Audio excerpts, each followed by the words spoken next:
Funding for this program is provided by.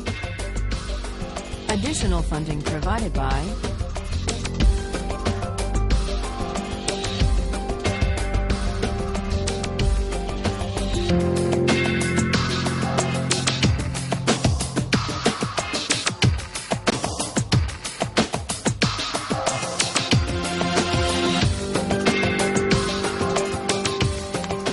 When we ended last time,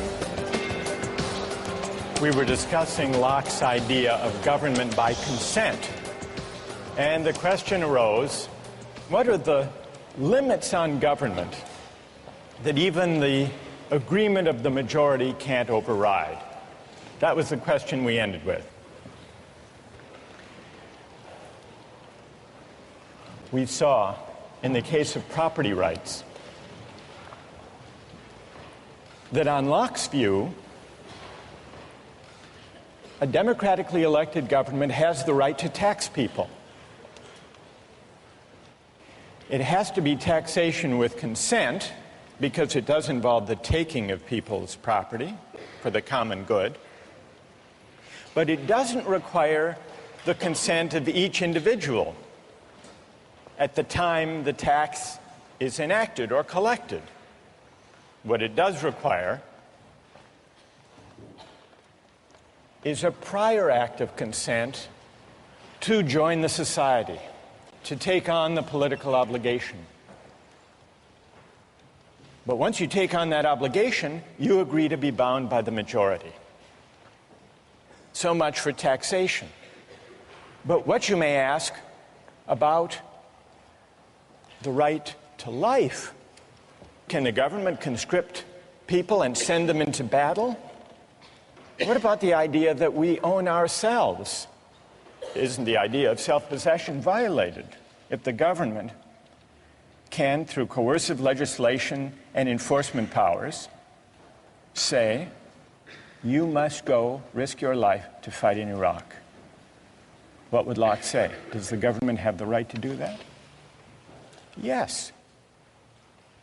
In fact, he says in 139, he says, what matters is that the political authority or the military authority not be arbitrary. That's what matters. And he gives a wonderful example. He says a sergeant, even a sergeant, let alone a general, a sergeant can command a soldier to go right up to the face of a cannon, where he is almost sure to die. That the sergeant can do. The general can condemn the soldier to death for deserting his post or for not obeying even a desperate order. But with all their power over life and death, what these officers can't do is take a penny of that soldier's money. Because that has nothing to do with the rightful authority. That would be arbitrary, and it would be corrupt. So consent winds up being very powerful in Locke, not consent of the individual to the particular tax or military order, but consent to join the government and to be bound by the majority in the first place. That's the consent that matters. And it matters so powerfully that even the limited government created by the fact that we have an unalienable right to life, liberty, and property, even that limited government is only limited in the sense that it has to govern by generally applicable laws, the rule of law. It can't be arbitrary. That's Locke. Well, this raises a question about consent. Why is consent such a powerful moral instrument in creating political authority and the obligation to obey?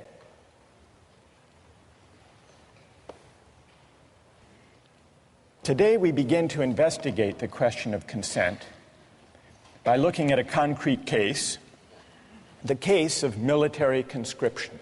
Now, some people say, if we have a fundamental right that arises from the idea that we own ourselves, it's a violation of that right for a government to conscript citizens to go fight in wars. Others disagree. Others say that's a legitimate power of government, of democratically elected governments anyhow, and that we have an obligation to obey. Let's take the case of the United States fighting a war in Iraq. News accounts tell us that the military is having great difficulty meeting its recruitment targets. Consider 3 policies that the U.S. government might undertake to deal with the fact that it's not achieving its recruiting targets. Solution number 1, increase the pay and benefits to attract a sufficient number of soldiers. Option number 2, shift to a system of military conscription. Have a lottery, and whosever numbers are drawn go to fight in Iraq. System number 3, outsource. Hire what traditionally have been called mercenaries. People around the world who are qualified, able to do the work, able to fight well, and who are willing to do it for the existing wage. So let's take a quick poll here. How many favor increasing the pay? Huge majority. How many favor going to conscription? 1, 2. All right, maybe a dozen people in the room favor conscription. What about the outsourcing solution?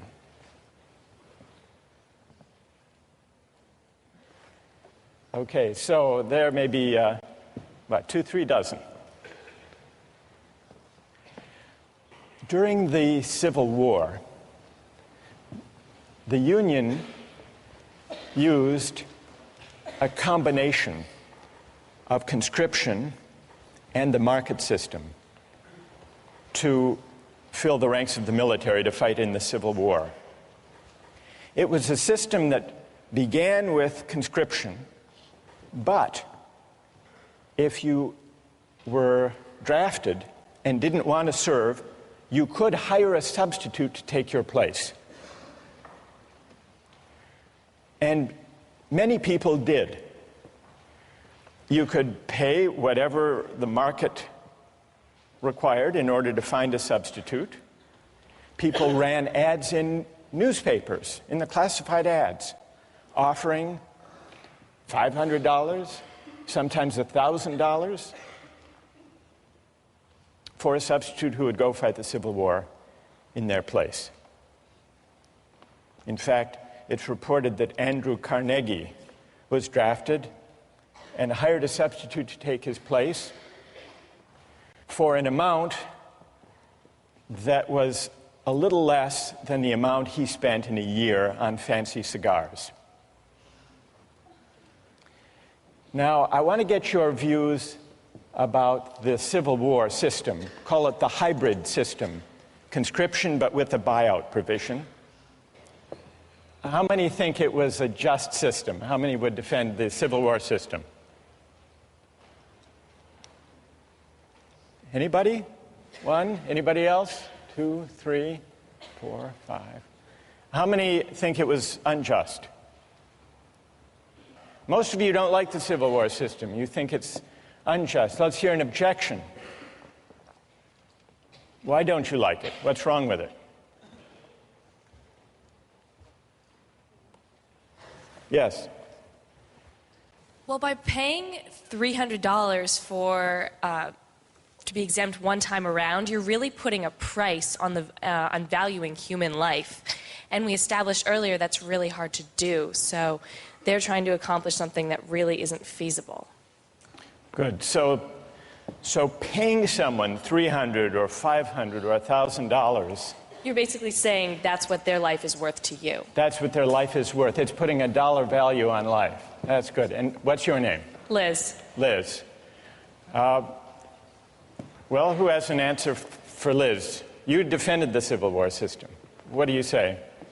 If you don't like the price, then you have the freedom to not be sold or hired. So it's completely up to you, and I don't think it's necessarily putting a specific price on you. And if it's done by himself, I don't think there's anything necessarily morally wrong with that. So the person who takes the $500, let's say, he's putting his own price on his life, or on the risk of his life, right. And he should have the freedom to choose to do that. Exactly. What's your name? Jason. Jason, thank you. Now we need to hear from another critic of the Civil War system. Yes? It's a kind of coercion almost to people who have lower incomes. For Carnegie, he can totally ignore the draft. $300 Right. is, irrelevant in terms of his income. For Right. someone of a lower income, they're essentially being coerced to be drafted, or, it's probably they're not able to find a replacement. Or Tell me your name. Sam. Sam. All right, so you say, Sam, that when a poor laborer accepts $300 to fight in the Civil War, he is in effect being coerced by that money given his economic circumstances. Whereas Carnegie can go off, pay the money, and not serve. All right, I want to hear if someone has a reply to Sam's argument that what looks like a free exchange is actually coercive. Who has an answer to Sam? Go ahead. I'd actually agree with him in saying You that... agree with Sam? I agree with him in saying that it is coercion in the sense that it robs the individual of his ability to reason. Probably. Okay, and what's your name? Raul? All right, so Raul and Sam agree that what looks like a free exchange, free choice, voluntary act, is actually, it involves coercion. It's profound coercion of the worst kind because it falls so disproportionately upon one segment of the society. Good. All right. So Raul and Sam have made a powerful point. Who would like to reply? Who has an answer for Sam and Raul? Go ahead. I don't think that these drafting systems are really terribly different from, all volunteer army sort of recruiting strategies. The whole idea of, having benefits and pay for joining the army is, sort of a coercive strategy to get people to join. It is true that military volunteers come from disproportionately, lower economic status, and also, from certain regions of the country where you can use like the patriotism to try and coerce people to feel like it's the right thing to do to volunteer and go over to Iraq. And tell me your name. Emily. All right, Emily says, and Raul, you're going to have to reply to this, so get ready. Emily says, fair enough, there is a coercive element to the Civil War system when the laborer takes the place of Andrew Carnegie for $500. Emily concedes that. But she says, if that troubles you about the Civil War system, shouldn't that also trouble you about the volunteer army today? And before you answer, how did you vote on the first poll? Did you defend the volunteer army? I didn't vote. You didn't vote? No. By the way, you didn't vote. Did you sell your vote to the person sitting next to you? No. All right. So what would you say to that argument? I think that the circumstances are different and that there was conscription in the Civil War. There is no draft today. And I think that the volunteers for the Army today have a more profound sense of patriotism that is of an individual choice than those who were forced into the military in the Civil War. Somehow less coerced. Less coerced. Even though there is still inequality in American society, even though, as Emily points out, the makeup of the American military is not reflective of the population as a whole. Let's just do an experiment here. How many here have either served in the military or have a family member who has served in the military? In this generation, not parents, family members, in this generation. And how many have neither served nor have any brothers or sisters who have served? Does that bear out your point, Emily? All right, now we need to hear from, most of you defended the idea of the all-volunteer military, overwhelmingly. And yet, overwhelmingly, people considered the Civil War system unjust. Sam and Raul articulated reasons for objecting to the Civil War system. It took place against a background of inequality, and therefore the choices people made to buy their way into military service were not truly free, but at least partly coerced. Then Emily extends that argument in the form of a challenge.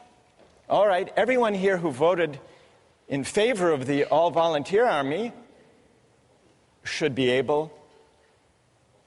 have to explain, well, what's the difference in principle? Doesn't the all-volunteer army simply universalize the feature that almost everyone found objectionable in the Civil War buyout provision? Did I state the challenge fairly, Emily? Yes. Okay. So we need to hear from a defender of the all-volunteer military who can address Emily's challenge. Who can do that? Go ahead. The difference between the Civil War system and the all-volunteer army system is that in the Civil War, you're being hired not by the government, but by an individual. And as a result, different people who get hired by different individuals get paid different amounts. In the case of the all-volunteer army, everyone who gets hired is hired by the government and gets paid the same amount. It's precisely the universalization of essentially paying your service, you're paying your way into the army, that makes the all-volunteer army just. Emily? I guess I'd frame the principal difference slightly differently. On the all-volunteer army, it's possible for somebody to just, step aside and not really think about, the war at all. It's possible to say, well, I don't need the money. I don't need to have an opinion about this. I don't need to, feel obligated to take my part and defend my country. With a coercive system, with an explicit draft, then, there's the threat, at least, that every individual will have to make some sort of decision regarding military conscription, and perhaps in that way it's more equitable. It's true that Andrew Carnegie might not serve in any case, but in one, he can completely step aside from it, and the other there's some level of responsibility. While you're there, Emily, so what system do you favor? Conscription? I would be hard-pressed to say, but I think so, because it makes the whole country feel a sense of responsibility for the conflict, instead of, having a war that's maybe ideologically supported by a few, but only if there's no, real responsibility. Good. Who wants to reply? Go ahead. So I was going to say that the fundamental difference between the all-volunteer army and then the army in the Civil War is that in the all-volunteer army, if you want to volunteer, that comes first, and then the pay comes after. Whereas in the Civil War system, the people who are accepting the pay aren't necessarily doing it because they want to. They're just doing it for the money first. What motivation beyond the pay do you think is operating in the case of the all-volunteer army? Like patriotism for the country. Patriotism. Well, what about and pay? a desire to defend the country. I mean, Right. there is some motivation in pay, but the fact that it's first and foremost an all-volunteer army will motivate them first, I think, personally. Do you think it's better, and tell me your name. Jackie? Jackie, do you think it's better if people serve in the military out of a sense of patriotism than just for the money? Yes, definitely, because the people that was one of the main problems in the Civil War Army, is that the people that you're getting to go in it, or to go to war, aren't necessarily people who want to fight, and so they won't be as good soldiers as they will be had they been there because they wanted to be. All right, what about Jackie's having raised the question of patriotism? That patriotism is a better or a higher motivation than money for military service. Who would like to address that question? Go ahead. Patriotism absolutely is not necessary in order to be a good soldier, because mercenaries can do just as good of a job as anyone who waves the American flag around and wants to defend what the government believes that we should do. Did you favor the outsourcing solution? Yes, sir. And, all right, so let Jackie respond. What's your name? Philip. What about that, Jackie? So much for patriotism. If you've got someone whose heart is in it more than another person's, they're going to do a better job. When it comes down to the wire and there's like a situation in which someone has to put their life on the line, someone who's doing it because they love this country will be more willing to go into danger than someone who's just getting paid. They don't care. They've got the technical skills, but they don't care what happens because they have nothing invested in this country. There's another aspect, though. Once we get onto the issue of patriotism, if you believe patriotism, as Jackie does, should be the foremost consideration and not money, does that argue for or against the paid army we have now? We call it the volunteer army, though if you think about it, that's a kind of misnomer. A volunteer army, as we use the term, is a paid army. So what about the suggestion that patriotism should be the primary motivation for military service, not money? Does that argue in favor of the paid military that we have, or does it argue for conscription? And just to sharpen that point, building on Phil's case for outsourcing, if you think that the all-volunteer army, the paid army, is best because it lets the market allocate positions according to people's preferences and willingness to serve for a certain wage, doesn't the logic that takes you from a system of conscription to the hybrid Civil War system to the all-volunteer army, doesn't the idea of expanding freedom of choice in the market, doesn't that lead you all the way, if you follow that principle consistently, to a mercenary army? And then if you say no, Jackie says no, patriotism should count for something, doesn't that argue for going back to conscription, if by patriotism you mean a sense of civic obligation? Let's see if we can step back from the discussion that we've had and see what we've learned about consent as it applies to market exchange. We've really heard two arguments against the use of markets and exchange in the allocation of military service. One was the argument raised by Sam and Raul, the argument about coercion. The objection that letting the market allocate military service may be unfair and may not even be free if there's severe inequality in the society, so that people who buy their way into military service are doing so not because they really want to, but because they have so few economic opportunities that that's their best choice. And Sam and Raul say there's an element of coercion in that. That's one argument. Then there is a second objection to using the market to allocate military service. That's the idea that military service shouldn't be treated as just another job for pay because it's bound up with patriotism and civic obligation. This is a different argument from the argument about unfairness and inequality and coercion. It's an argument that suggests that maybe where civic obligations are concerned, we shouldn't allocate duties and rights by the market. Now, we've identified two broad objections. What do we need to know to assess those objections? To assess the first, the argument from coercion, inequality, and unfairness, Sam, we need to ask what inequalities in the background conditions of society undermine the freedom of choices people make to buy and sell their labor. Question number one. Question number two, to assess the civic obligation patriotism argument, we have to ask, what are the obligations of citizenship? Is military service one of them or not?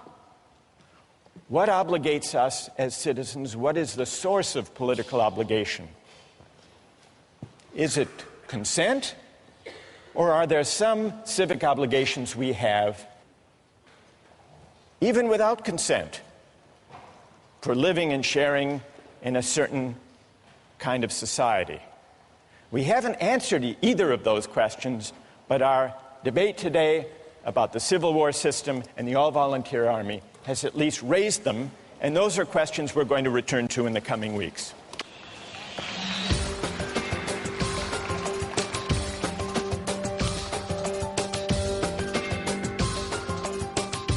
Do you think you should be able to bid for a baby that's up for adoption? That's Andrew's challenge.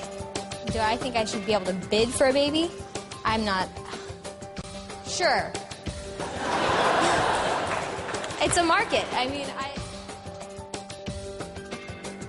Today, I'd like to turn our attention and get your views about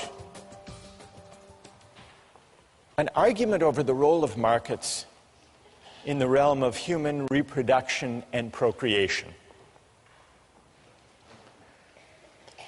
Now, with infertility clinics, people advertise for egg donors. And from time to time in the Harvard Crimson, ads appear for egg donors. Have you seen them? There was one that ran a few years ago that wasn't looking for just any egg donor. It was an ad that offered a large financial incentive for an egg donor from a woman who was intelligent, athletic, at least 5'10", and with at least 1,400 or above on her SATs. How much do you think the person looking for this egg donor was willing to pay for an egg from a woman of that description? What would you guess? $1,000? 15,000? 10? I'll show you the ad.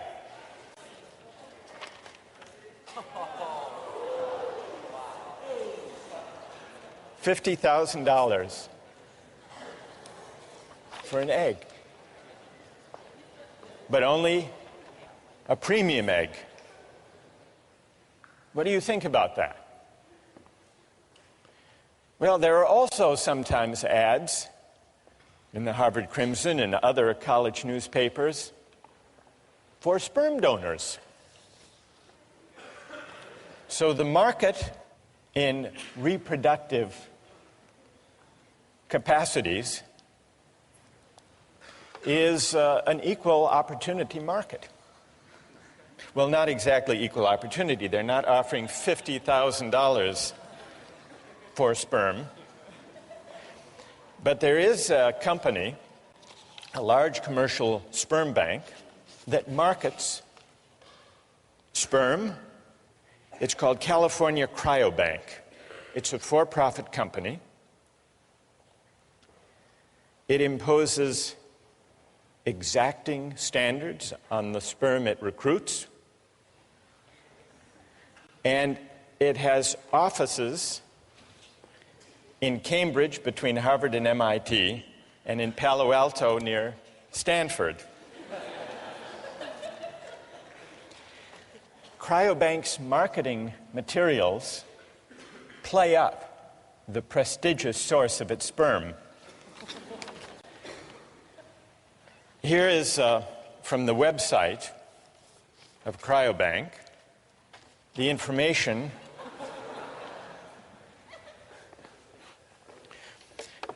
here. They talk about the compensation.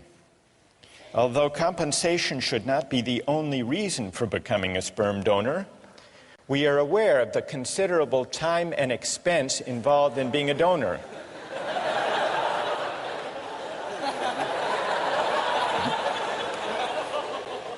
So, do you know what they offer? Donors will be reimbursed $75 per specimen, up to $900 a month if you donate 3 times a week. And then they add, we periodically offer incentives such as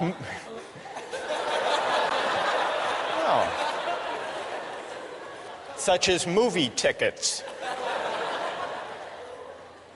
or gift certificates for the extra time and effort expended by participating donors.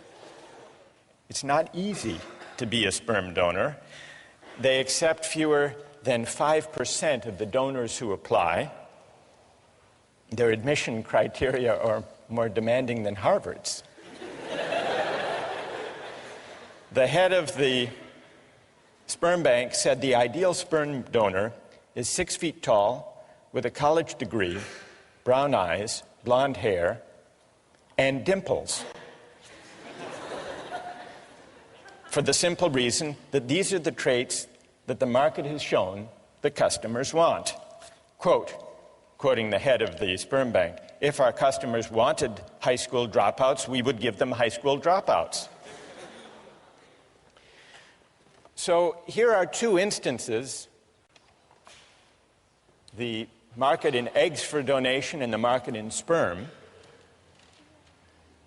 that raise a question about whether eggs and sperm should or should not be bought and sold for money. As you ponder that, I want you to consider another case involving a market and, in fact, a contract in the human reproductive capacity. And this is the case of commercial surrogate motherhood. And it's a case that wound up in court some years ago. It's the story of baby M. It began with William and Elizabeth Stern, a professional couple, wanting a baby, but they couldn't have one on their own, at least not without medical risk to Mrs. Stern.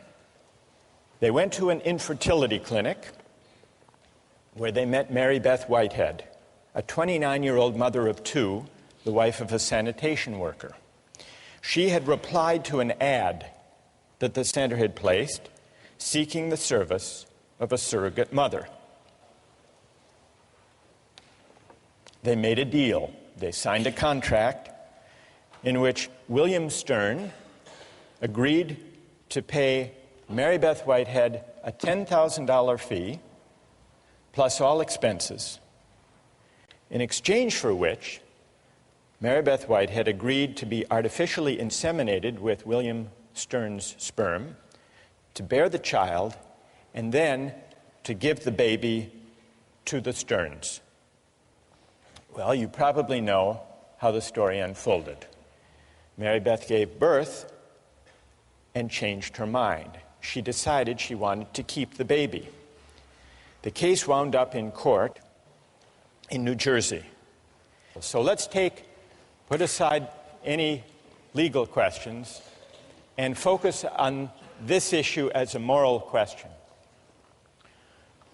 How many believe that the right thing to do in the Baby M case would have been to uphold the contract, to enforce the contract? And how many think the right thing to do would have been not to enforce that contract? So it's about, the majority say enforce. So let's now hear the reasons that people had, either for enforcing or refusing to enforce this contract. First, from those, I want to hear from someone in the majority. Why do you uphold the contract? Why do you enforce it? Who can offer a reason?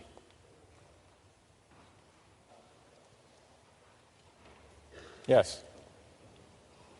Stand up. It's a binding contract. All the parties involved knew the terms of the contract before any action was taken. It's a voluntary agreement. The mother knew what she was getting into. All four intelligent adults, regardless of formal education, whatever. So it makes sense that if you know what you're getting into beforehand and you make a promise, you should uphold that promise in the end. Okay. A deal is a deal, in other words. Exactly. And what's your name? Patrick. Is Patrick's reason the reason that most of you in the majority favored upholding the contract? Yes?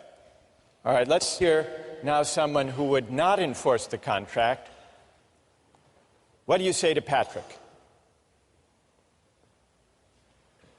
Why not? Yes. Well, I mean, I agree. I think contracts should be upheld when all the parties know all the information. But in this case, I don't think there's a way a mother, before the child exists, could actually know how she's going to feel about that child.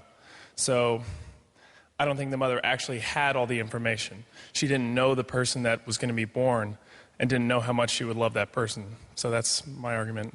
So you would not, and what's your name? Evan Wilson. Evan says he would not uphold the contract because when it was entered into, the surrogate mother couldn't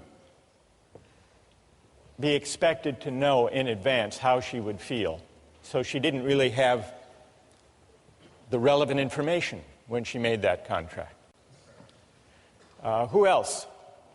Who else would not uphold the contract? Yes. I also think that a contract should generally be upheld, but I think that the child has an inalienable right to its actual mother, and I think that if that mother wants it, then that child should have the right to that mother. You mean the biological mother, not the adoptive mother? Right. And why is that? First of all, tell me your name.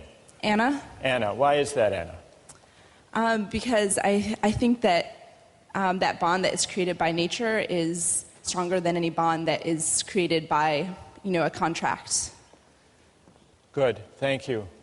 Who else? Yes.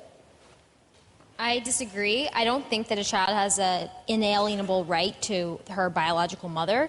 I think that adoption and surrogacy are both legitimate trade-offs. And I agree with the point made that it's a voluntary agreement. An individual made it. It's a voluntary agreement. And you can't apply coercion to this argument. You can't apply the objection from coercion to this argument. Correct. What's your name? Kathleen. Kathleen, what do you say to Evan that though there may not have been... Evan claimed that the consent was tainted not by coercion but by lack of adequate information. She couldn't have known the relevant information, namely how she would feel about the child. What do you say to that? I don't think the emotional content of her feelings plays into this. I think, in a case of law, in the justice of this scenario, her change of feelings are not relevant. If I give up my child for adoption, and then I decide later on that I really want that child back, too bad. It's a trade-off. It's a trade-off that the mother has made. So a deal is a deal. You agree with Patrick? I agree with Patrick. A deal is a deal. Yes. Good. Yes. I would say that, though I'm not really sure if I agree with the idea that the child has a right to their mother, I think the mother definitely has a right to her child. And I also think that there are some areas where market forces shouldn't necessarily penetrate. I think that the whole surrogate mother area smacks a little bit of dealing in human beings. It seems dehumanizing, and it doesn't really seem right. So that's my main reasoning. And tell us your name. I'm Andrew. Andrew, what is dehumanizing about buying and selling the right to a child for money? What is dehumanizing about it? Well, because you're buying someone's biological right. I mean, you can't, in the law, as it's said, you can't sell your own child. Like, were you to have a child, I believe that the law prohibits you selling it to another person or selling it So to this is like slavery. baby selling. Right. To a certain extent. I mean, though there is a contract with another person, you've made agreements and whatnot, there is an undeniable emotional bond that takes place between a mother and a child. And it's wrong to simply ignore this because you've written out something contractually. All right, you want to reply to Andrew? Stay there. You point out there's an undeniable emotional bond. I feel like in this situation, we're not necessarily arguing against adoption or surrogacy in itself. We're just sort of pointing out the emotional differences. Well, but wait, I mean, it's easy to break everything down to numbers and say, oh, we have contracts like you're buying and selling a car. But there are underlying emotions. I mean, you're dealing with people. I mean, these are not objects to be bought and sold. All right, what about Andrew's claim that this is like baby selling? I believe that adoption and surrogacy should be permitted. Whether or not I actually will partake in it is not really relevant, but I think that the government should give its citizens the rights to allow for adoption and surrogacy. But adoption is not, according to Is the law. adoption baby selling? Well, do you think you should be able to bid for a baby that's up for adoption? That's Andrew's challenge. Do I think I should be able to bid for a baby? I'm not sure. It's a market. I mean, I feel like the extent to which it's been applied, I'm not sure if the government should be able to permit it, and I have to think about it more, but... All right, fair enough. Are you satisfied, Andrew? Well, yeah, I mean, I think surrogacy should be permitted. I think that people can do it, but I don't think that it should be forced upon people that once the contract is signed, it's absolutely like the end all. I think that it's unenforceable. So people should be free, Andrew, to enter into these contracts, but it should not be enforceable in a court. Not in a court, no. Who would like to join on one side or the other? Yes?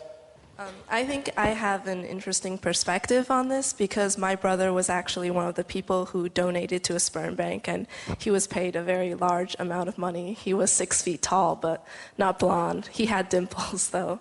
So he actually has... I'm an aunt now, and he has a daughter.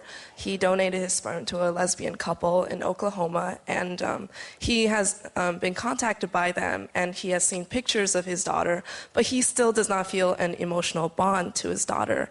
He just has a sense of curiosity about what she looks like and what she's doing and how she is. He doesn't feel love for his child. So from this experience, I think the bond between a mother and a child cannot be compared to the bond between the father and the child. That's really interesting. What's your name? Vivian. Vivian. So we've got the case of surrogacy, commercial surrogacy. And it's been compared to baby selling, and we've been exploring whether that analogy is apt. And it can also be compared, as you point out, to sperm selling. But you're saying that sperm selling and baby selling, or even surrogacy, are very different. Yes, they're unequal services. They're unequal services. Mm-hmm. And that's because, Vivian, you say that the tie, the bond... Yes, and also the time investment that's given by a mother, 9 months, cannot be compared to a man, going into a sperm bank, looking at pornography, and, depositing into a cup. I don't think those are equal. Good. All right. So we... Because that's what happens in a sperm bank. All right. So This is really interesting. We have, right, notice the arguments that have come out so far. The objections to surrogacy, the objections to enforcing that contract are of at least two kinds. There was the objection about tainted consent, this time not because of coercion or implicit coercion, but because of imperfect or flawed information. So tainted or flawed consent can arise either because of coercion or because of a lack of relevant information, at least according to one argument that we've heard. And then a second objection to enforcing the surrogacy contract was that it was somehow dehumanizing. Now, when this case was decided by the courts, what did they say about these arguments? The lower court ruled that the contract was enforceable. Neither party had a superior bargaining position. A price for the service was struck and a bargain was reached. One side didn't force the other. Neither had disproportionate bargaining power. Then it went to the New Jersey Supreme Court. And what did they do? They said this contract is not enforceable.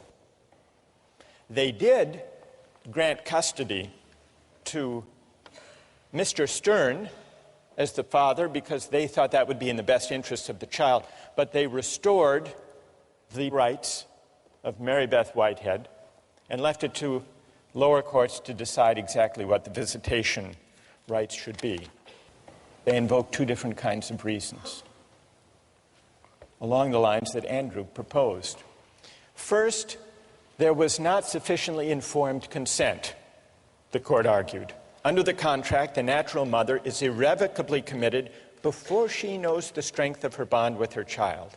She never makes a truly voluntary informed decision, for any decision prior to the baby's birth is, in the most important sense, uninformed. That was the court.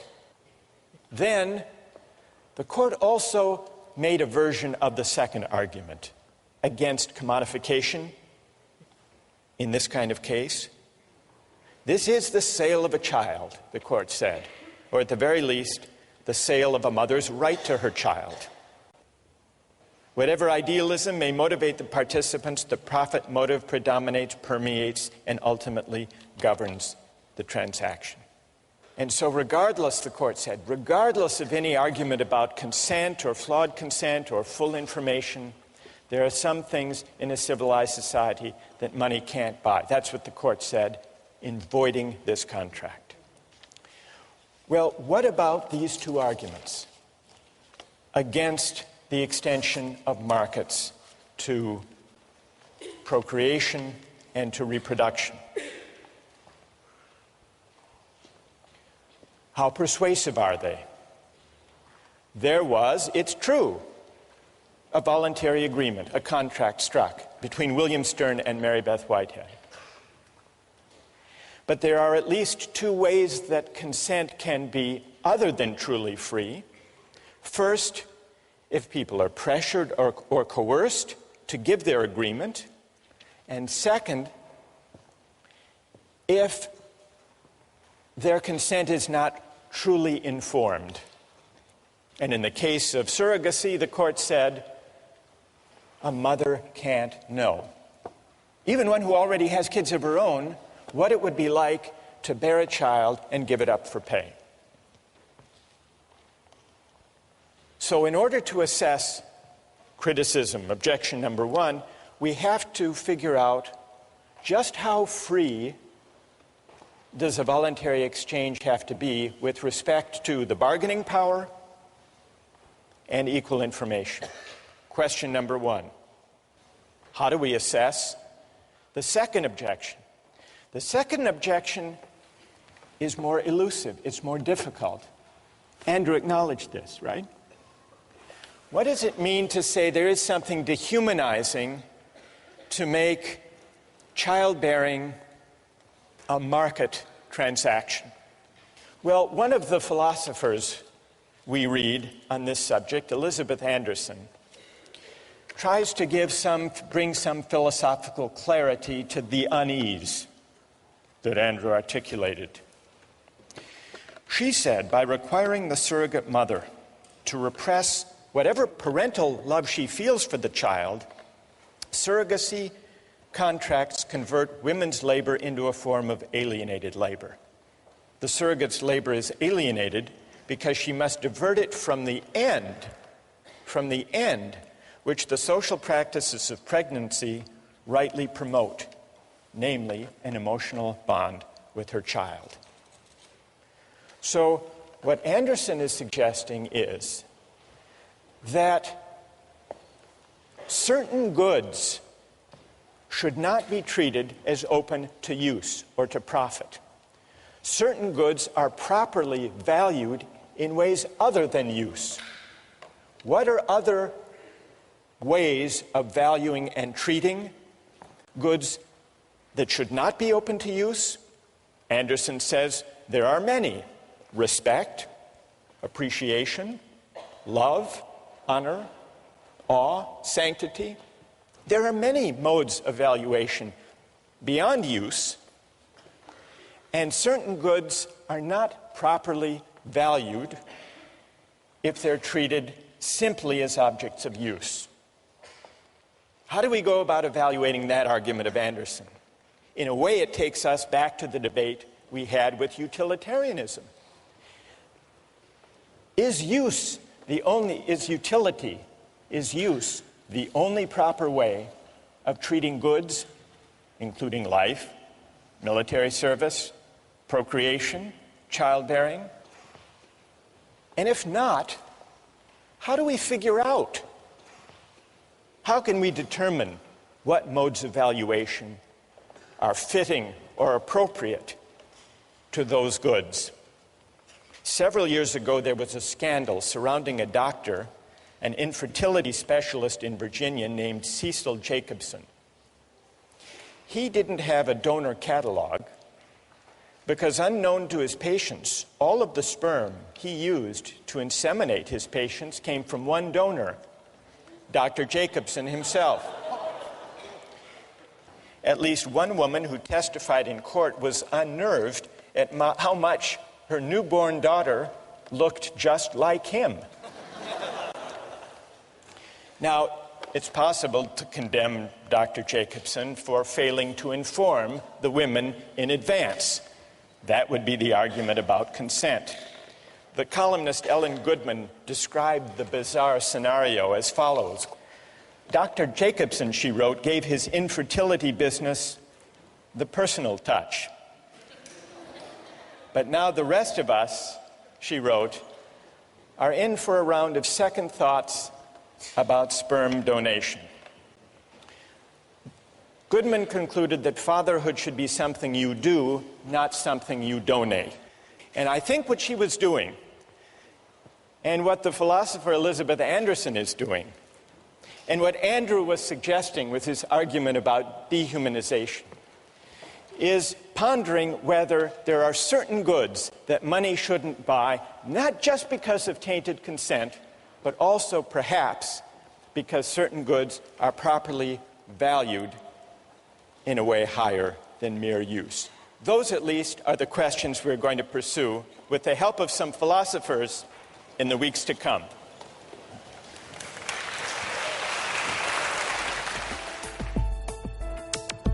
Don't miss the chance to interact online with other viewers of Justice. Join the conversation, take a pop quiz, watch lectures you've missed, and learn a lot more.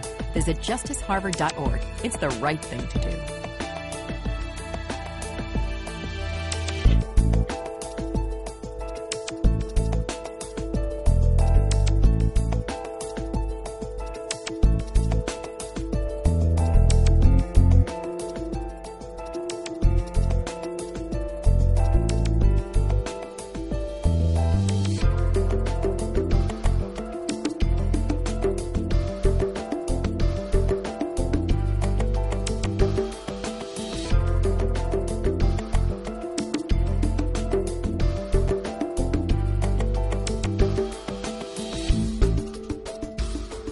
Funding for this program is provided by Additional funding provided by